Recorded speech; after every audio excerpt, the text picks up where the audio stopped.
let me begin with introduction. So I'm the guy on the left. This is Dave Jones. I live in Pittsburgh, where there's about 4 inches of snow on the ground, and I will tell you that we love it here. But enough about Pittsburgh and enough about me.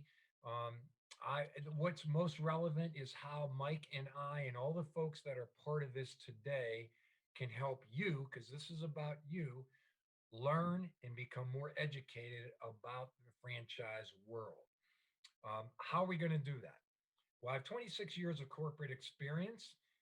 So, like many of you, it was a transition from corporate job to business ownership. During my corporate tenure, I was successful with 2 U.S. patents for merchandising. And since then, I've got 14 years of industry experience in the franchise world. And that comes in a number of forms. I was a franchise owner of a single unit from 2008 to 2016, and I sold that business. It was a very successful business that we grew and sold. That was the plan. Since leaving in 2016, I worked for a franchise for a year and a half. So I know a little bit about the development schedules and what a franchisor is looking to do to grow their brand. Um, that's when I had the title of Corporate VP of Operations and Resales. And today, in addition from being your host and a franchise business consultant, I'm going to be a multi-unit franchise owner starting first quarter of 2021 in a brand that you'll hear about a little bit today called Petwell Clinic. So that's me. Mike, would you like to introduce yourself? Thank you, Dave. I appreciate that. And good morning, everybody. We want to thank you for taking time to join us. And let's talk about how we can help you think about some important options. So as you can see, I am based in Atlanta, Georgia. I'm not going to even talk about the Falcons. Let me dive right in here. I've been humbly blessed with being in the franchising industry for 28 years. And I've had the chance to both be on the entrepreneurial and the corporate side of franchising. So a multi-unit franchisee, had the pleasure of serving on a number of franchisee advisory councils, as well as being a master franchisee. And I want to talk about my corporate tenureship. This is in no way to slight corporate America at all, but I did have an opportunity to spend the better part of 2 decades on the corporate side of franchising, primarily with Burger King. And a few years back, Burger King was purchased by 3G Capital. And unfortunately, there were 380 of my colleagues, that were let go. And this is pre-pandemic. And I've got to tell you, that was a big eye opener for me back then. And this year in 2020, Dave and I have been working with so many people that have either been displaced or furloughed or in some state of transition. What that all tells me is that there isn't any more security in a corporate job than there is, potentially owning your own business. So anyway, that being said, I was a corporate VP of franchise operations, as well as a franchise business leader, consulting directly with franchisees of Burger King Corporation and some other international franchise brands. And my passion now is to help anybody that wants to learn about entrepreneurship. We may have to mute Dave. There's a little background noise there. So yeah, and as Dave mentioned, if you could just mute yourself, and we appreciate that. But anyway, just to round that out about me, my goal now is to really help anybody that is considering entrepreneurship as a career diversification option. So let's talk a little bit of what we're going to cover today. As you all know, a lot of people often ask us, hey, is now a good time to be looking at a franchise opportunity or looking at getting into business? It's actually a great time. to be exploring and getting educated on franchising. And we're going to talk about that today. Why now is a good time to, get educated and explore these options. There's been a number of people that finally have the time that have always thought about owning their own business. Well, they've got a little breathing room and they're able to do that now. We're also going to talk about what franchising is going to look like after the pandemic. The other thing we're going to talk about is that, there's 4,000 franchises out there, and they're not all created equal, as you would expect. There's good and bad. We're going to talk about the key factors that make for a good franchise organization. And in that same context, entrepreneurship and franchising isn't for everybody.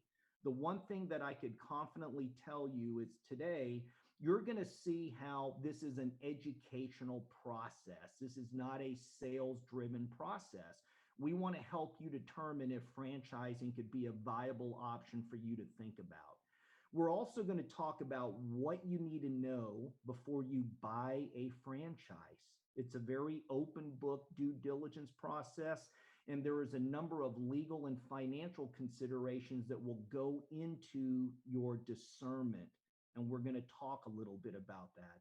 As a matter of fact, we're going to have a lender, a franchise lender on with us to talk about how you can fund your business.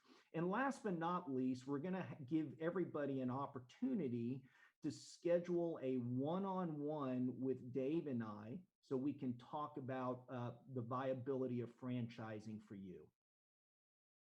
So as far as the franchise consulting company, we are one of the largest franchise consulting firms in the world. We've got 150 consultants, and I can humbly and proudly say that Dave and I are in the top 10 of our organization. We're senior franchise consultants. And what I like about our firm is that everybody that's related to the franchise consulting company has no less than 10 years of franchise industry experience. So we've been there and done it. The other thing that you'll see on the screen there is that we do have offices all over, as you can see. And we primarily do two main things. The first is that we help companies, existing entrepreneurs that are looking to franchise their concept. We can be a resource to help them do that.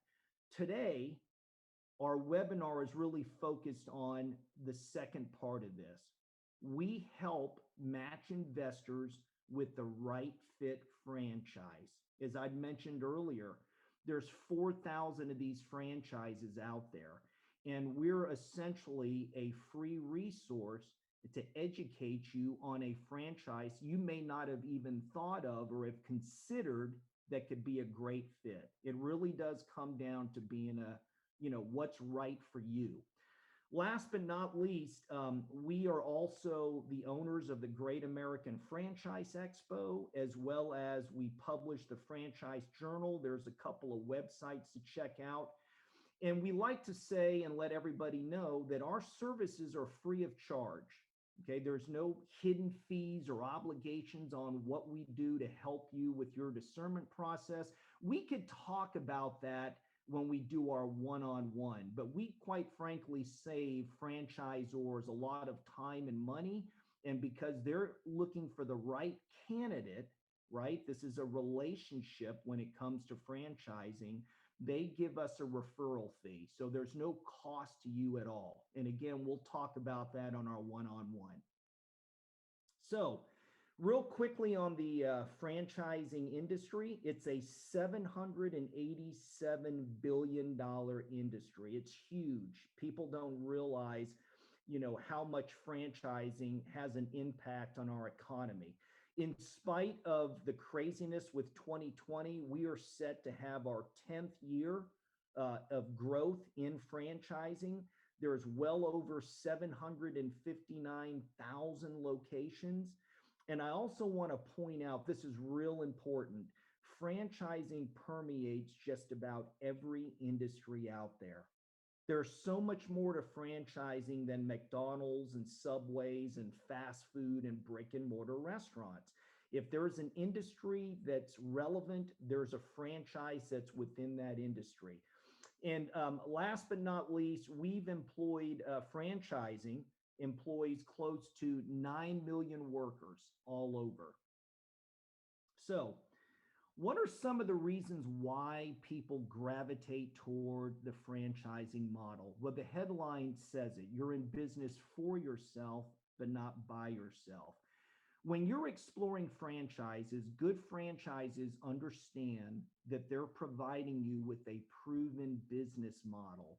There's nothing that's guaranteed, but with franchising, there's an element of mitigating risk. When you join a franchise system, you have the opportunity to get educated on their business model, their systems and processes and resources, and most importantly, that franchisor support.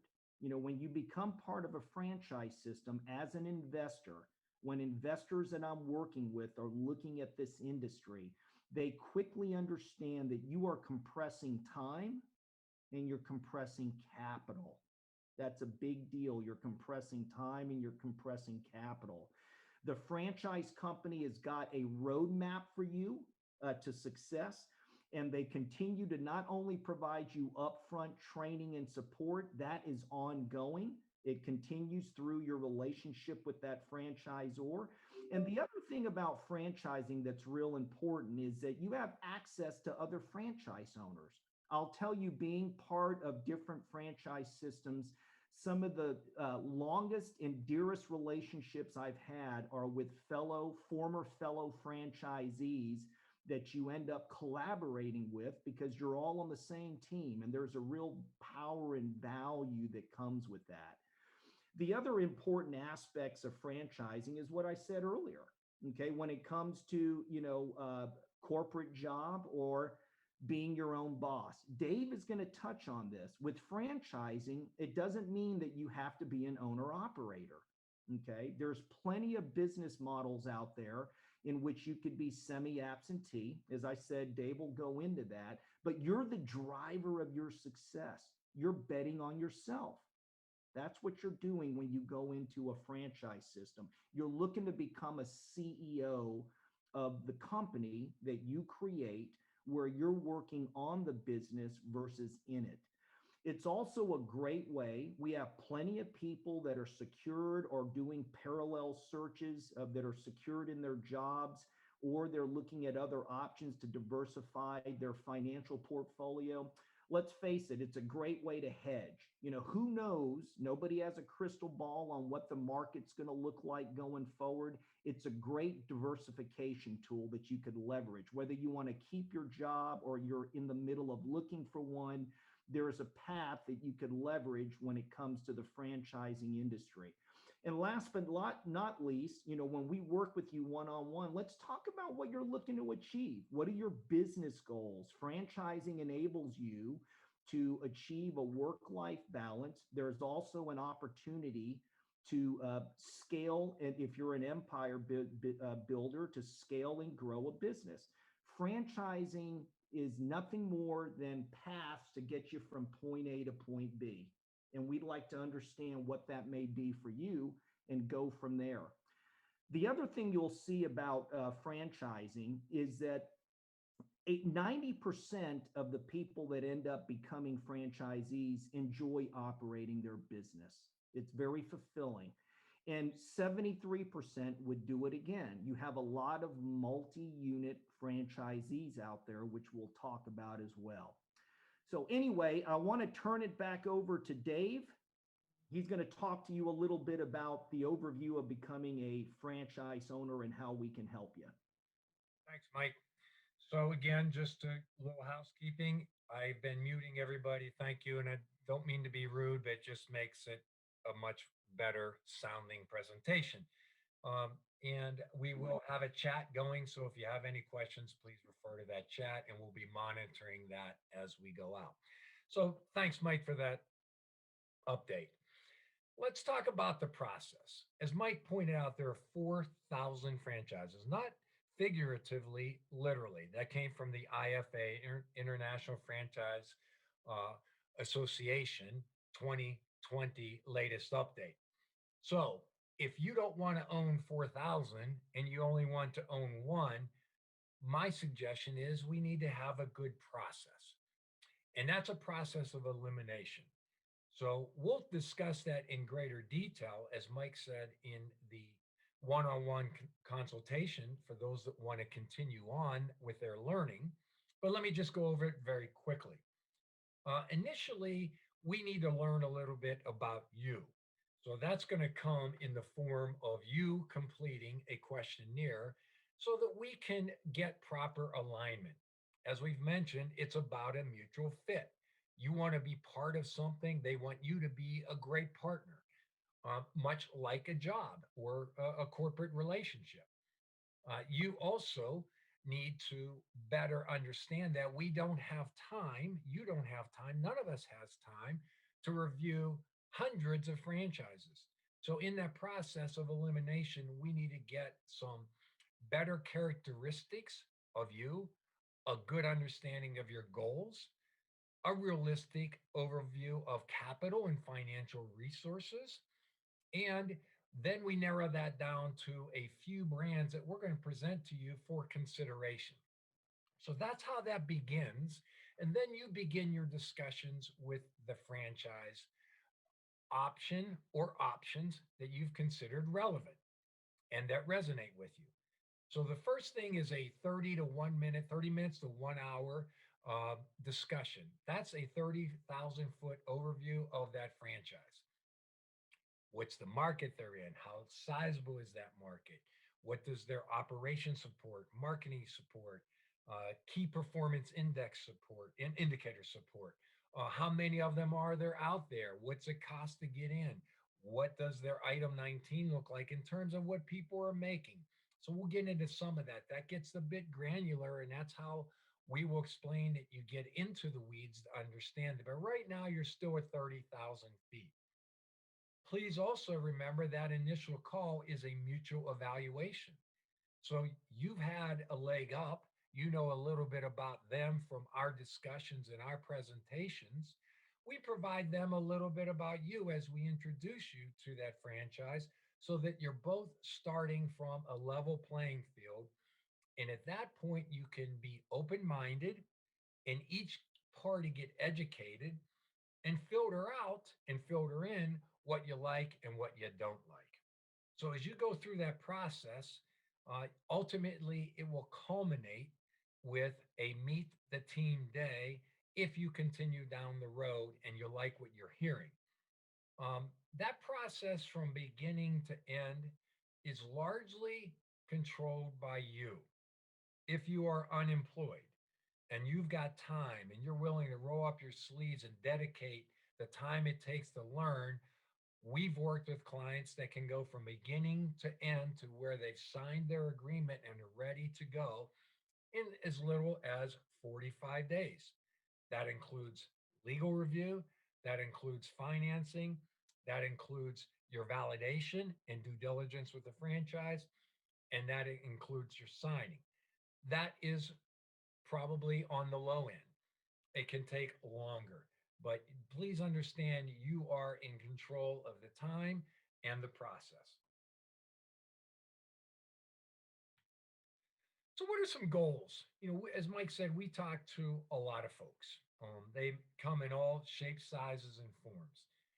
It could be a displaced or furloughed corporate executive. It could be a fully employed person who is looking for diversification or an asset building strategy on a semi absentee basis. So everybody's goals and everybody's background is different, uniquely different. And that's why the one on one consultations are so important. But sample goals of franchise ownership could be here's the commonality. Who doesn't want a business that generates significant free cash flow, can help you to get a good return on your investment, and does so with reasonable risk tolerance? I think that's a common goal for many folks entering into business in general, franchise business in particular. The ability to scale that business with continued growth. That scalability can come in the form of multiple units if it's a brick and mortar business, or adding assets, people, equipment, so you can grow your business from a single location or home base, or you can grow it through multiple locations. But everybody wants a business that can grow. You know, the old saying is if you're not growing, you're shrinking. So you want to, that's a simple goal. You also want to use the unique skill set you have, as Mike said, to compress time and capital. Some examples of that. If you're really strong in business development and you've got great people and interpersonal skills, but you're going into a technology business that really is best aligned with people with strong IT skills, that may not be a good fit. So we want to talk a little bit about fit and suitability. But you can take these goals that you've established, and everybody has their own, and they can be met by verifying the criteria. Does the franchise have an excellent product or service that offers what I call Dave's big threes? Is it recession resistant? I don't think anything is recession proof, anything. But I think there are some businesses and models that are more recession resistant than others. Is it Amazon resistant? I don't know about you, but I really do not want to ever have to get up and start my day knowing that Amazon is a major competitor of mine because I think I'm not going to win that battle. And now, this new third criteria is it pandemic resistant? Before January of this year, that was never a discussion. So, can that business model stand up to those three questions? Is it recession resistant? Is it Amazon resistant? And is it pandemic resistant? And is it easily replicated?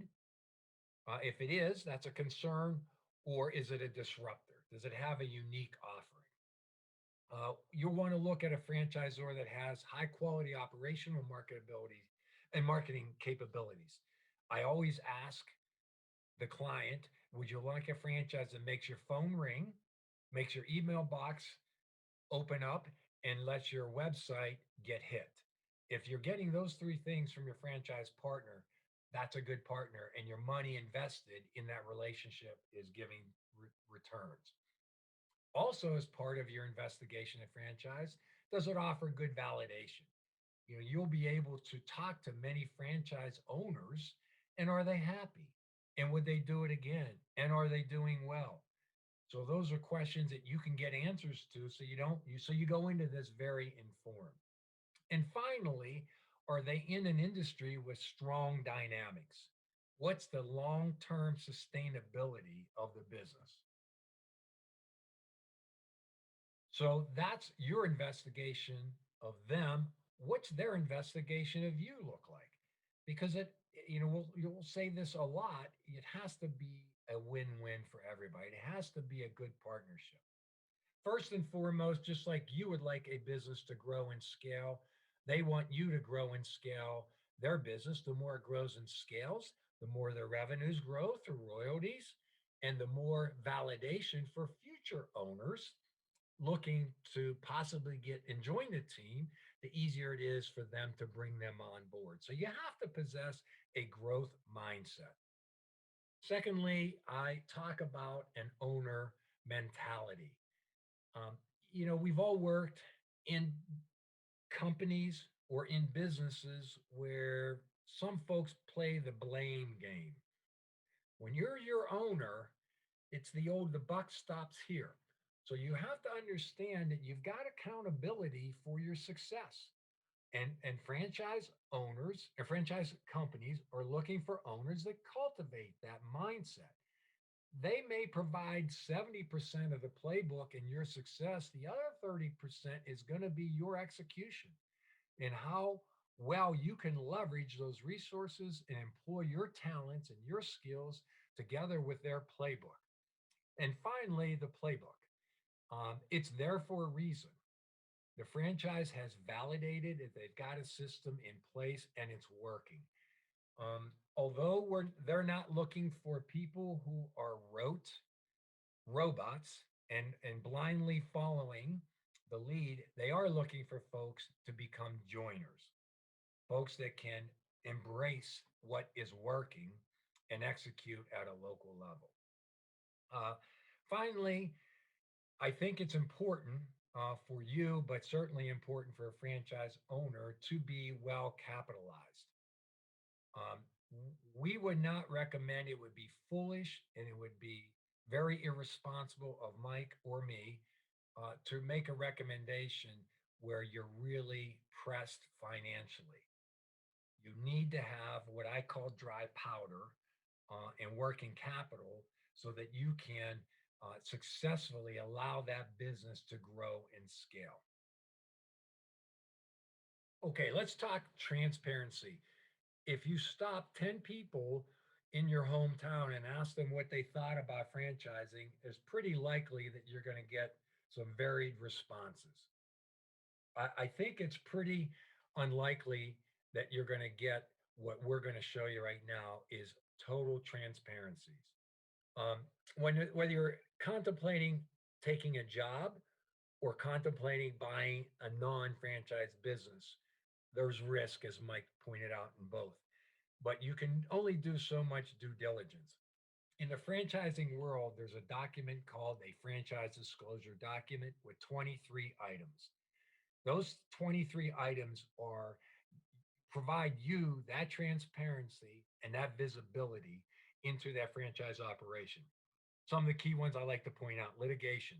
Have there been any lawsuits against that franchise? And just because there have been, people can sue for any reason or no reason. Uh, but that is a caution flag. That's something you want to investigate further. You want to know what the fees are, both initial fees and other fees. Those can come in the form of royalties, technology fees, website development fees, uh, pay per click, etc. And then your initial estimated investment, and that will probably come in a range, a low end and a high end. As you might imagine, real estate in San Diego might be different than it is in Duluth, Minnesota. Item 19 is a very key item. That is the earnings. Those are the earnings claims that they report, and that's a financial performance representations of franchise owners. How much money are they making? And that's a really important one that you want to take a look at. How many of them are out there? What are item 20? And finally, what does that franchise agreement actually look like?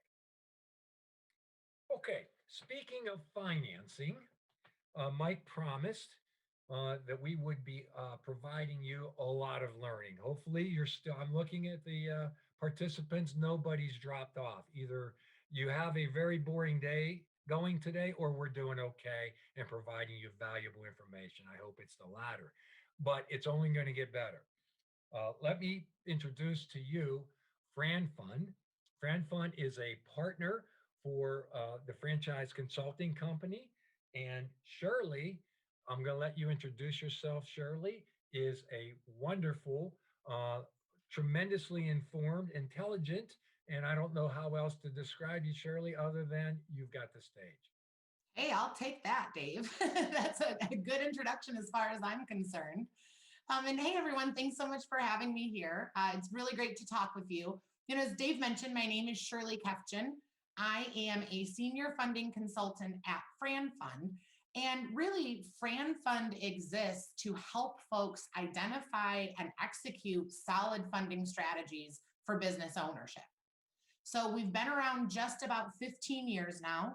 The company was actually founded by a veteran in the franchise space because he really recognized that there was sort of a gap between people who were interested in business ownership and the money that it takes to get these businesses open.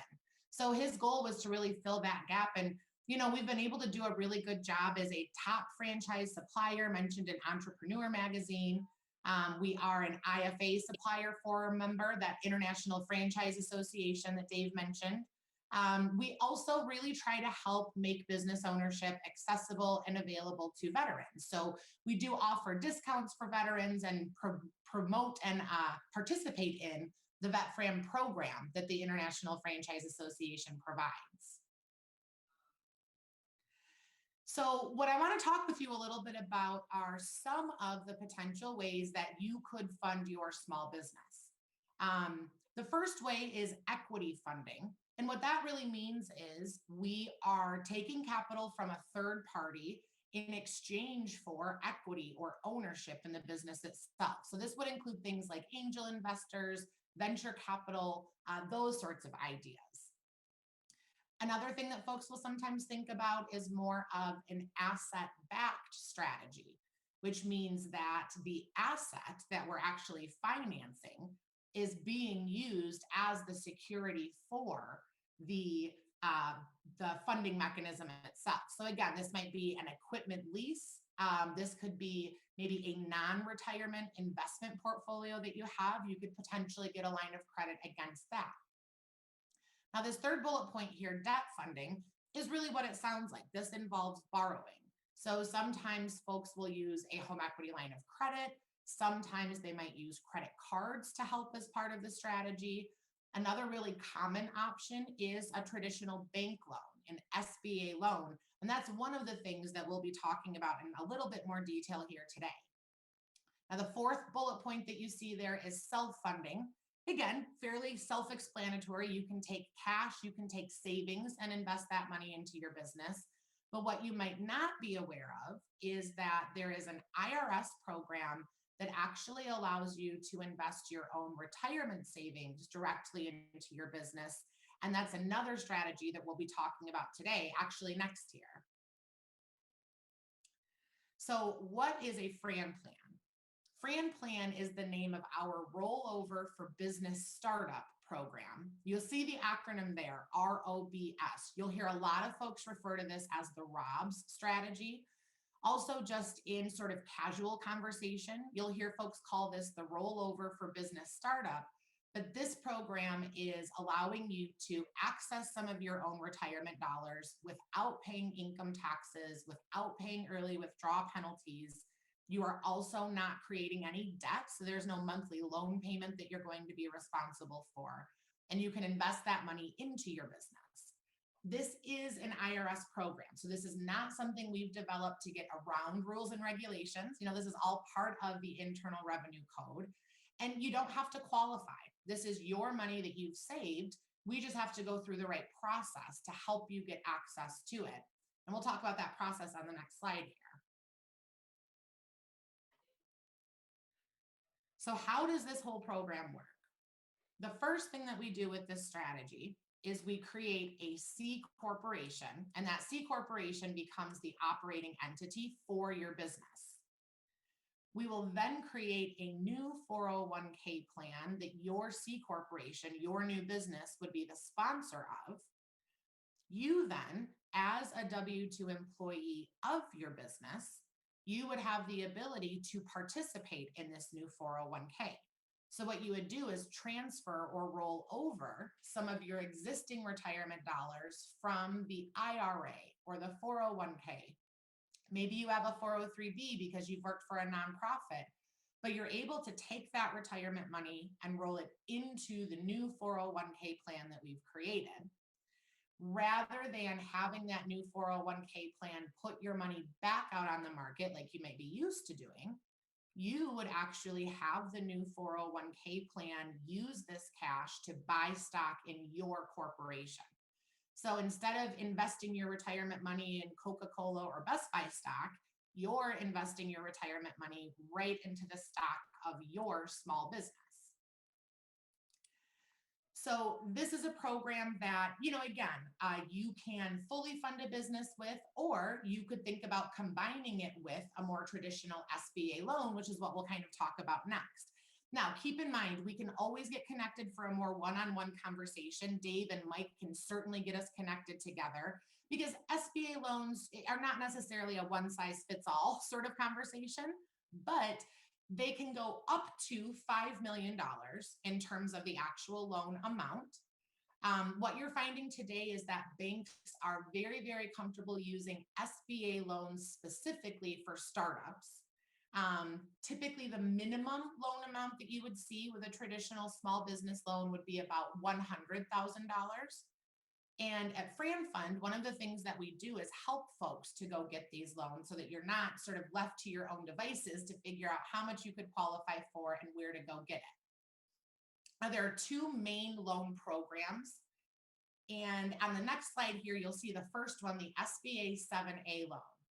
Now, again, in the time that we have here today, we won't necessarily touch on every one of these criteria in great detail. We can certainly do that in more of a one-on-one conversation.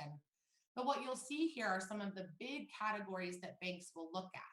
Now, with this 7A loan specifically, this would be the loan program that we would use for any location-based business, where maybe you're going to be leasing a business location, doing some construction and build out within it so that your customers can come to you. These are going to be the main areas of criteria and qualification that banks are going to look for to really get comfortable writing the loan itself. The next loan program that is available, it's called the SBA Express Loan. This loan program tends to be better suited for a service-based business where maybe you or your employees are going to go to the home of your customer, primarily because this SBA Express loan has a maximum borrowing amount of $150,000, where that 7A loan that we touched on just a moment ago, that one can go all the way up to $5 million. So, difference in business model will also cause a difference in startup cost and need for capital. So this is always something that we can explore in more detail as you start to figure out which business model might be right for you. But with this SBA Express loan for your more service-based businesses, these are really some of the bigger criteria and qualifications that banks will look for. You'll notice there were some commonalities. From a credit perspective, they like to see a 680 score and above with a pretty positive credit history. With either loan program, you are going to be required to put some cash into the business yourself. One way or another, banks do like to see that if the business needed a little bit of help during its first year, that you would have the ability either through outside income or maybe through cash resources to cover any loan payment or lease payment that might be required of the business. Now, on the next slide here, one of the things that becomes really important as you do start to go down the path with your franchise investigation is pre-approval. Very similar to buying a home. You want to know how much you qualify for before you make any offers or commitments. That same opportunity exists with SBA loans as well. Our team at Fran Fund does have about a 99% success rate in terms of obtaining loans for folks that we've provided a pre-approval letter to. So I think that does really give you a lot of confidence as you're getting closer to making a decision. Now, this last slide here will just provide you with some of my contact information. You'll see a link there that you could visit to coordinate a more one-on-one conversation. Also, though, certainly feel free to reach out to Dave and Mike, and they can always get us connected. Right. Shirley, that was absolutely fantastic. So what I really wanted to emphasize to the group is that you don't have to have $1 million sitting in your bank account to get into business. People don't realize that. And when we do our one-on-ones, we'll take this a little further. Dave and I can both talk from experience on how we opened up our franchises and talk about that whole piece in detail. But the moral of the story is it's a lot easier to get funding for a franchise business versus a lot of independents out there. There is value to looking at franchise models when it comes to lending, okay? So that being said, let me go into, Dave, if you can move the slide to the business matrix. Yep. Basically, what we've done at the FCC, as we said earlier, there's 4,000 franchises out there, okay? And we essentially divided these franchises into 4 quadrants. And I'm going to give you examples of that. And while you're going to the next slide, Dave, Let me tell everybody on the phone here, we're tracking well on time, and here's what we've got left on the docket. I think this is real important.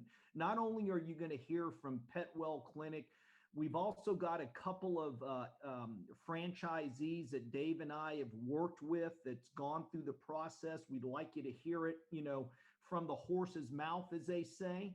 You have that coming up, and then we'll also wrap up with some next steps. So that's where we're at in our webinar today. But to go back to the 4 quadrants, we essentially divided these into quadrants A and B, being brick and mortar businesses. Dave, if you want to go to the next slide, I'll give you some examples of what those look like.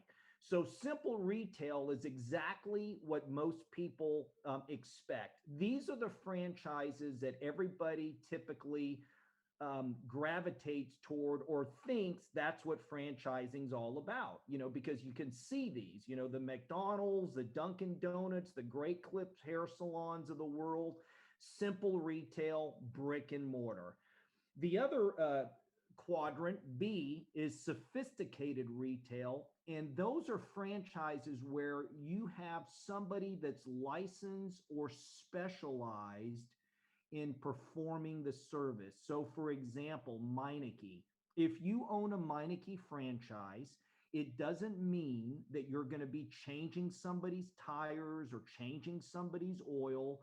You're going to be the CEO and you're going to be managing the manager for that concept. So this is really where we want you to open your mind. For those of you on the call, you've got a lot of different paths to consider when you're looking at franchise opportunities.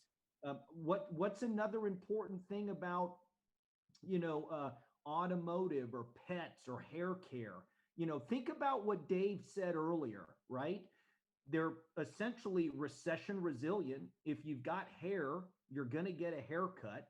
It's going to be an industry that's going to recover. It's not necessarily like, owning a sport bar. Same with automotive. People have got to drive. Same with pets. Millennials love pets. Everybody loves pets. What the reason I brought up millennials, I say this gingerly, pets are a big deal. It's a different time where people really look at pets as their kids. So you've got sophisticated retail. Then you go on to, this is where a lot of learnings come from folks that are new to investigating franchises. And that's quadrant C and D. Quadrant C stands for business to consumer. A lot of businesses that are not necessarily brick and mortar. These service businesses are either small office or home base.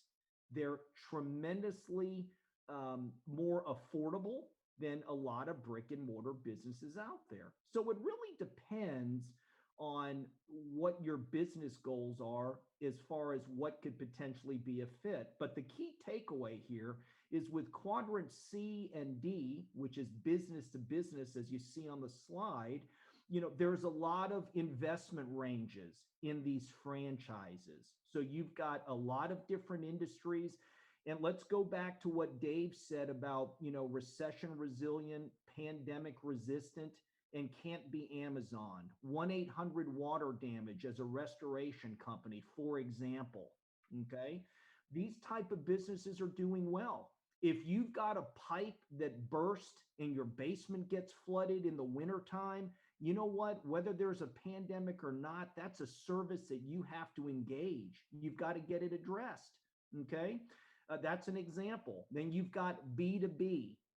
Okay. B2B. That's where your customers aren't necessarily the general public. They're other businesses. Anything that a business needs, there's a franchise for it. Look at JanPro.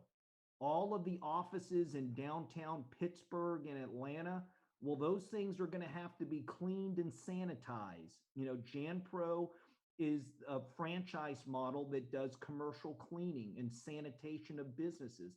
That's going to be a big deal going forward. When we talked about post-pandemic, it's going to be a new normal. That business will always continue to be relevant in the eyes of the franchising industry and the business world. It's a necessary service. Office Mart is an e-commerce type of franchise. So as you can see, there's all different type of paths that one can take depending upon your business goal, and they're at all different types of investment levels. So let's go a little bit into one of the franchises that we talked about earlier, Petwell. I'm going to turn it back over to Dave. As he mentioned earlier, he is also a franchisee, and I'll let you take it from there, Dave. Sounds great. So as I mentioned in my brief introduction of myself, I've been a franchise owner a couple times over. So the experience has been a good one. And I'm really excited to introduce this next franchise because it's one it's near and dear to my heart on a whole bunch of fronts. I'm a pet enthusiast. We're a family of pet lovers. My wife volunteers Humane Society. We've had multiple pets. So that's the personal side. On the professional investment side, I'm an equity partner in the Petwell franchise, and I'm a Petwell franchise owner here in Pittsburgh, opening a couple units here in first quarter 2021. So this one is special. I tried to be not biased, but I probably failed miserably there. But I'd like to introduce to everyone Rob Huntington. Rob is going to provide us a great overview of the franchise Petwell Clinic. All yours, Rob. Hey, everyone. Dave, thanks for the introduction. I share Dave's feeling on Petwell. In fact, it is my favorite franchise out of all of the franchises that exist in the world. And I am wildly biased about that because, like Dave, I'm an investor in it. I'm also a franchisee in it. We also do the franchise sales for the company. So I'm a big fan. A quick bit about me before I launch into the business.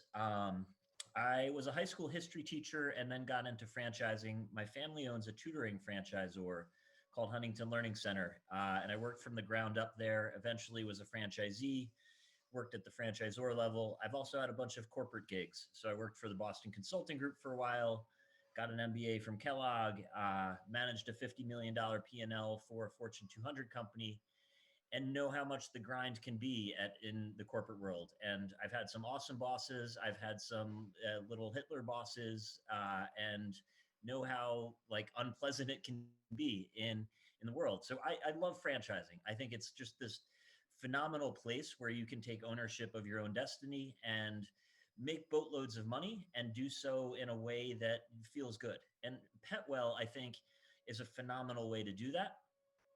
The biggest reason that I think that about Petwell is the model kicks ass. It's just very well designed. The guy behind it, Dr. Sam, is kind of a Renaissance guy. So he was born in Africa. He came to the United States. He became a vet. He was a physics major undergrad. He's a computer science guy. So he's developed not only the Petwell Clinic business, but the whole operating system behind it. So it's just an incredibly well-designed system. And what you're paying for in large measure with the franchise is a good system. It is the design, the flow, how it works for customers, all of that stuff. A lot of work and time and energy and failure and dollars goes into it. And starting from the very beginning, Dr. Sam figured out that we should have a small footprint. So the build for one of these things on that bullet point is 800 to 1,200 square feet. It's small. Normally, if you're doing a quick serve restaurant or something like that, you're looking, or a gym even, you're looking at a few $100,000 build out at least. Can be more like $1 million.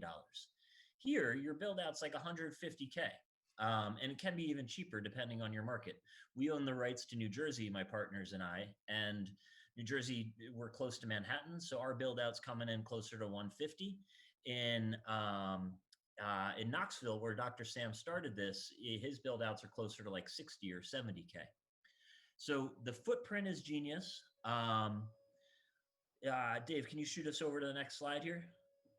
The experience is also genius. So the insight behind Petwell is that there's a room in the marketplace for walk-in vet clinics. Like in New York City, I live in New York City, we have City MD. I took my daughter not too long ago to a City MD. She got a tick bite. We just wanted some like clever, as she's 5 years old, we wanted to walk in somewhere that was convenient and easy. I use it all the time, less so now because the lines are atrocious with COVID, and also like, who really wants to go there during COVID?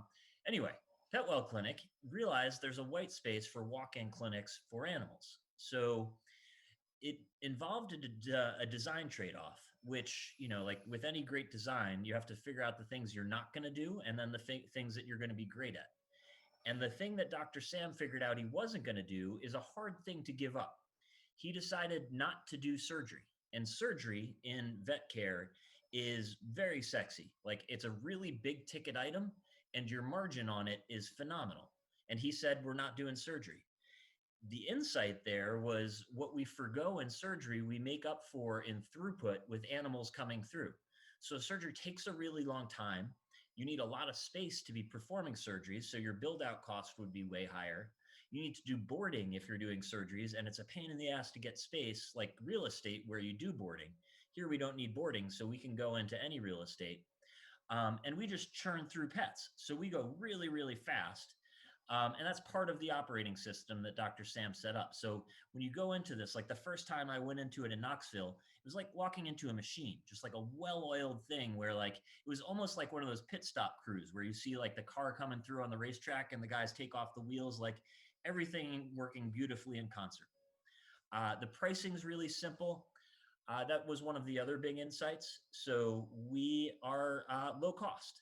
We're not cheap, we're low cost. So the other thing Dr. Sam was thinking of was he wanted to be like Dell.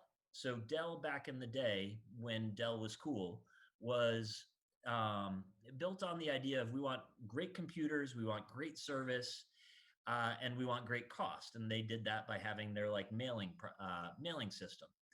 That's what Dr. Sam has done with Petwell. So we have great service, we have great cost. The trade-off is we don't do surgery. And then there you see a couple pictures of what the clinics look like. They're very unassuming. That first Petwell, the one on the right there next to the subway and jets, that was the one that sold me on becoming an investor in the business. And we have some pretty serious investors in the business. Dave being one of them, who's a serious franchise veteran and has had a bunch of experience with signed franchises and done very well with them. And then a number of other folks like hedge fund guys, private equity guys, the former CEO of Walmart.com is one of our investors. So we have like a kind of a who's who of investors behind this business. One of the reasons or things that turn them all on is that unassuming Petwell clinic in the middle of Knoxville, Tennessee, next to a Jets Pizza and a Subway, does as much revenue per square foot as like a high-end luxury retail store in Manhattan. Like when I was selling this to investors and putting together the pitch deck, we have a slide that shows revenue per square foot. And you've got like Apple, which is an outlier, and they just make absurd amounts per square foot. But Petwell is in the same area as like Louis Vuitton and Hermes and Coach. And it's doing this out of 800 square feet in a Subway and Jets in Knoxville, Tennessee. Like same sort of dollars as a thing in Manhattan on like Madison Avenue would do. So it's awesome. And then this is the other really compelling reason to do Petwell. Whenever you're doing a franchise, you want to pick an industry that's going in your favor. Like rising tide lifts all boats.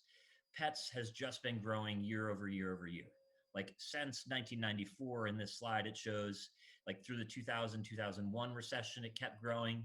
Through 2008, it kept growing. We actually made our investment into the company. We were diligencing it pre-COVID, and then COVID happened. Pre-COVID, the business was up, meaningfully year over year. Post-COVID, it shot through the roof. Like the numbers of people buying animals has just skyrocketed. We're looking at like 20+% year over year growth. So you have a really good industry behind you. And it's hard to believe like Amazon's not about to disintermediate pets. Like pets aren't going anywhere. So that's one of the most fundamental things to look for in a franchise. Like, is the industry a good one? And is it sticking? Is it going to be around in 10, 20 years? And, we've had animals for a while. Model's super simple. So this is another really big highlight and attractive point of the model. A lot of times when people sell franchises, they talk a really big game about how it's a semi-absentee model. most of the time, I think that's horseshit, and people are selling you a bill of goods. So like it could work out that it's a semi-absentee model. You could like buy a gym, and when you buy the gym, you could get lucky and get a great manager, and you can keep your corporate job and just check in with your manager once a week. However, it's really hard to get a good manager, and most of the time they're not going to be as hardworking as you will be when it's your name on the lease and it's ultimately your pocketbook. um, I don't know why I said pocketbook as a guy, wallet, whatever. Sorry, excuse me. um, anyway, uh, this model is a legit semi-absentee model, and the reason it's legit semi-absentee is you have a vet running it. So you're the business person behind it. The vet is a serious person. Like they've gone to vet school, they're intelligent, clearly. Like vet school is hard, very hard to get into. Um, and their license is on the line, so they can't mess around. Like they don't want to lose their license, and then they're only managing two people. Like in other franchises, like a gym, for example, I don't know why I'm picking on gyms. I actually think many gym franchises are really attractive. It's just a different cup of tea. But like in a gym, you have a bunch of trainers and they can have personalities and be hard to manage. Here you've got two vet techs at most in $1 million clinic, and vet techs are paid well, so you don't have to worry about turnover. And they are probably good human beings who like pets. Otherwise, why become a vet tech? So they're well paid and they like what they do, which means your lift as the owner is pretty minimal. Like it's non-trivial building out a clinic, as Dave and I know we're doing it, and it's hard. And it's not like a piece of cake to find a vet. I mean, it takes work. But once it's up and running, you really have a semi-absentee business, and that's a pretty awesome thing because it means either you can keep your current gig or you could do some other stuff, or build more clinics. And then the support's awesome. Dr. Sam's a rock star. We have a kind of a who's who of franchisees in the system who really know what they're doing. The director of franchise operations is a rock star. He has a lot of experience coaching and training people. So you get phenomenal support. Okay, sorry, Rob. Whoever Don't be saying that. I'm gonna have to mute somebody. I don't know who it is. Whoever's It's talking. important to me, Please rather, mute, that I need mute to hear. yourself. Okay. Okay. You need more money. All right. Just Rob, everyday stuff. I think we're done. Let me find out who's speaking here. Oh boy. Okay, I'm going to move on here. I think it's Jessica. Sorry, Jessica, not picking on you here. We Okay. just wanted to help you. So Mike, thank you, Rob Huntington. We're going to remain on time. We didn't mean to kind of bring you to an abrupt halt, but Petwell is an outstanding brand. So to hear from people who have and put their money where their mouth is, we're going to introduce a couple franchise owners. Mike, can you take care of those introductions, please? Yeah, thanks, Dave. And thanks again, Rob. Appreciate that. So folks, after all that we've talked about, we want you to hear from a couple of folks that we had the pleasure of working with. These folks went through the process. They did a great job with their discernment and due diligence, and they have I did my interview yesterday for the job, and they was like, I could have sold myself more. Oh, All right. So Sorry, we're Mike. gonna. that's all right, Dave. Sorry, Jessica. There we go. Okay. So anyway, I want to let you hear from both of these franchisees, and then we're going to wrap up. That pretty much will wrap us up for the day, and we'll talk about next steps on scheduling a one-on-one. But I want to kick this off. As I said earlier, these folks we had the pleasure of getting to know. They did a great job in going and following the process and doing their own due diligence and discernment. So that being said, I'd like to introduce, Dave Kowchek. Just to tell you a little bit about Dave, he was a successful entrepreneur prior who formerly owned a major construction business that he had since sold. And he just became a Petwell Clinic franchisee and has been awarded 8 locations in the Pittsburgh, Pennsylvania market. So Dave, if you'd like, if you could read those questions off the slide and, share a little bit of your story, that would be great. Let me turn it over to you, Dave. Okay, can everybody hear me? Here you Yes. go. All right. Hello, everyone. Yeah, my name is Dave Kowchek. I live in Pittsburgh, outside of Pittsburgh. And one of the questions, the first one is how to what did you do prior for the franchise? Like Mike said, I owned a large construction company nationwide. I owned it, ran it for almost 3 decades and had enough of that type of business and the people involved with it. And I just, for many reasons, sold the business and basically was sitting on the sidelines for a little while. And then some franchise opportunities came available from Dave Jones, and we went through them. Once I got Dave had an idea on what my interests were and so forth, he picked out several different franchise to look at. And then when Petwell came to on my lap, it piqued my interest. And as a pet lover, my entire family, everything about Petwell hit every mark. As Rob and Dave explained earlier, they did a great job. A lot of the same stuff. I don't want to repeat what they said, but it got me away from the corporate nonsense. You know, you didn't know people's faces from names. Petwell Clinic's going to be completely different. I'll have interaction with my vets, my vet tech, you know, and everything about Petwell. You're actually doing something fun and you're helping animals, and it just gives you a good overall feeling instead of the construction business. It was a cutthroat type of business. Petwell as well, like you said, I didn't want to be involved in 40-hour a week anymore. I have 2 young kids, so it fit well. I don't have to, once I get them up and running, I believe that I can sit back and let my manager and my vets run the operation. But at the same time, if I want to feel good about myself, I can visit these franchise locations and just see what's happening and see people's pets and see the service that we will be providing. As far as the franchise consultant being involved with this process, it was an absolute ideal situation, and they bring so much to the table. You know, it's almost like, would you go represent yourself in court without an attorney? Similar here, I wouldn't go own a franchise without having the franchise consulting involved. They handheld me throughout the process, answered all my questions in a timely manner, and made sure that the franchise opportunities fit my eye, so to speak. So overall, again, I would definitely, if I was going to move forward with another franchise, even after Petwell, my first call would be to a franchise consultant. Outstanding, Dave. I'll pay you later for those kind comments. I'm kidding. So thank you very much. Dave and I were neighbors. He just moved out of the neighborhood, probably due largely to me. And we're very collaborative as we both open our businesses. Not only we work with a franchise, but we work with each other. And that's one of the things that I need to point out. Every franchise I've owned, some of my best friends and some of my greatest board of directors are other franchise owners within that model because they all are sharing the same experiences. So just want to add that. Thanks again, Dave. Mike, would you like to do an introduction for Mitch and Leslie? Absolutely. Thanks, Dave. And thanks, Dave and Dave.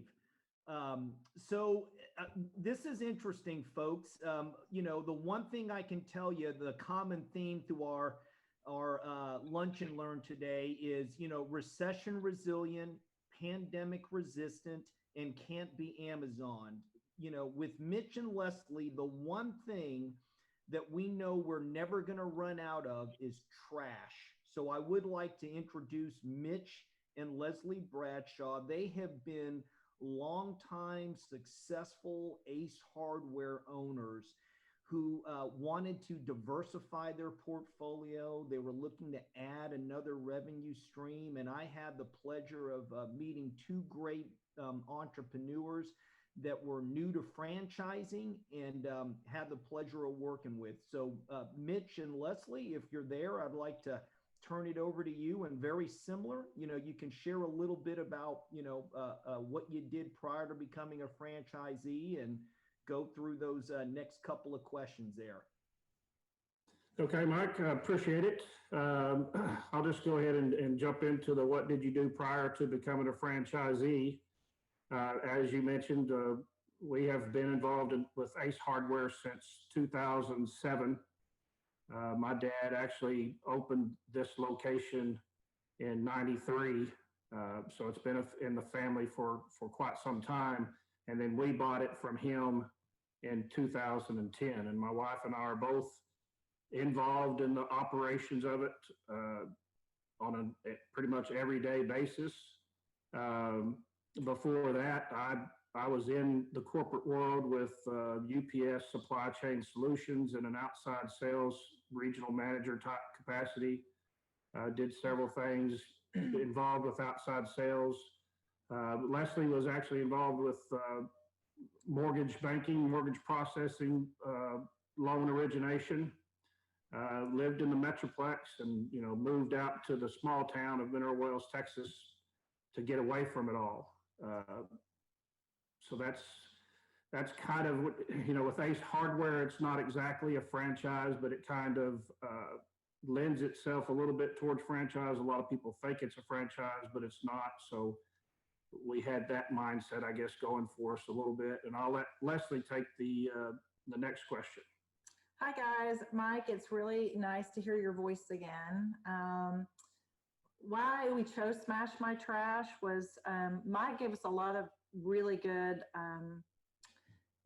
different franchise opportunities to look at, but we looked at, as soon as we heard Smash My Trash, it was a little bit more than what we actually wanted to spend. But when we looked at the, with owning Ace Hardware, we have a ton of money tied up in inventory, overhead, employees, and that tends to get really expensive and tends to be a headache on most days. So Smash My Trash was attractive because it was low overhead, limited employees, and we had zero inventory, which really kind of piqued our interest. And then, and not to mention the margins are really, really good. And we felt like it was recession proof. We felt like it would be COVID proof. And so it made sense for Mitch and I to choose Smash My Trash. Plus it's a brand new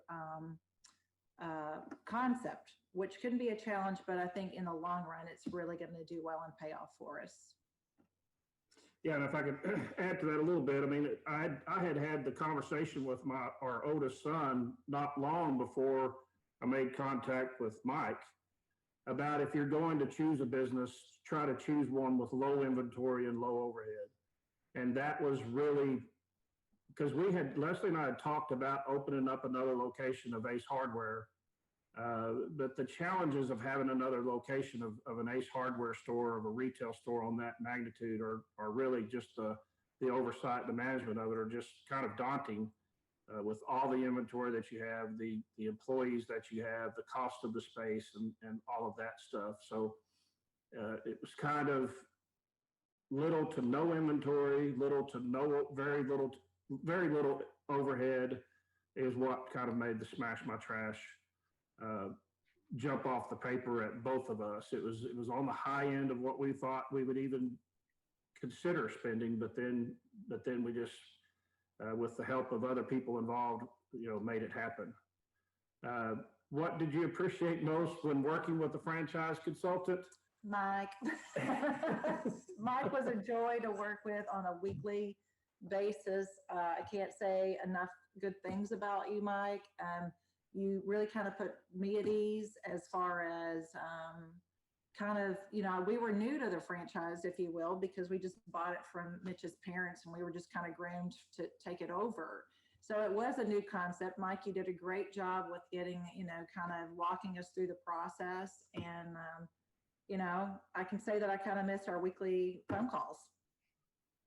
Oh, I appreciate that from both of you. Thank you so much, Leslie. And you guys were a pleasure to work with. That's what it's all about. So I'm just happy that, you guys are going to be launching here in 2021 and wish you much success. So thanks to Dave, Mitch, and Leslie for taking time out today to share your experience with our audience. So thank you, Mike. Yeah, thank you. If I can real quick, I just want to say congratulations to everybody on this call for taking that first step. Because this, I think, is the first step. I mean, during my conversation with you, I mentioned to you, I said, oh, so you're kind of a headhunter for franchises. I mean, I had no idea the franchise consultant even existed. and you walked us through the process and made us comfortable with the process. And, you know, I just want to say congratulations to everybody for taking that first step, because you never know where it could go from here. That's great. And that is so well said, Mitch. That's exactly right. I appreciate that a lot. This really is all about getting educated and exposed to franchise opportunities that could be a good fit. So with that being said, thank you, Mitch and Leslie and Dave for that. Mitch, that's a great point. By the way, I want to pause for a minute because we are basically at the end. We appreciate everybody joining us today. Remember, if you have any questions for any questions at all, you can feel free to put those in the chats, and we'll make sure that we get back to you to answer those questions. So please, if you do have any questions, do that. And I also want to go ahead and share to wrap us up today what the next steps are for you. So I hope today was informative to give you a 30,000 feet perspective on, you know, what franchising is all about, as well as the fact that in spite of what's going on in 2020, there's a lot of options out there. And there's also ways to be able to fund these businesses. I hope you got some good examples of all the different paths that we could explore when it comes to what might be a good vehicle for you when it comes to either a career or diversification strategy. So the next steps are really about you. Here's what's going to happen from today. And it really comes down to you having an opportunity to schedule a one-on-one with us. And as I said, this is an educational process. We're not selling cars, right? So the bottom line is that if you're interested in having a deeper and serious conversation, we'll be sending an email out to schedule a one-on-one. It'll include the link to the confidential questionnaire that Dave spoke about. We're up front, you know, as Dave mentioned, you know, there's some financial questions on there, but let me be clear to everybody that's on with us. You know, we're not interested in your social security number or your bank account information. It's not about that. It lets us know what you have to work with, and it's something that you're going to have to know. You're going to have to know this information if you're serious about considering opening up a business, whether it's a franchise or not. You're going to have to know. So take that form as a way to, as a critical first step in understanding, you know, what it takes to go down this path of business ownership. You'll have a link. It only takes about 15 minutes to fill out. So we're not trying to turn this into a science project. You know, take 15 minutes, fill it out. You'll enter in our name and emails, which will be, all of this will be in the email that I send you. And when we receive your questionnaire, we're going to reach out to you to schedule that 30-minute call. Make sure you check your spam folders. We're going to try to get these emails out today and tomorrow. So if you don't get an email, sometimes we get routed into the proverbial junk mail or spam folder. So make sure you check that. And that's basically it. You know, like I said, once we get your information, we'll reach out to you and we'll go from there. I wanted to turn it back over to Dave. If you had any last minute thoughts or points, Dave, that you'd like to cover before we sign off. No, that's it, Mike. So again, we do these once a month, Mike and I. We used to do them in person. We're now doing it virtually. And I got to tell you, you're a great group. We're all busy. Occasionally we get a chance to look at the participants, and people drop off because either they've got something to do. Everybody stayed on. So firstly, kudos to you. I can only assume from that we had some good information that resonated with you. So now it's up to you. We, as Mike said, we don't sell, we don't push. That's not who we are. That's not what we do. But we love to help educate and try to find an opportunity that's the right fit for you. So on that note, we appreciate it. Look for that email follow-up. Thank you all. Have a great week. Be safe, stay healthy, and we'll talk to you. So long. Thank you. Thank you.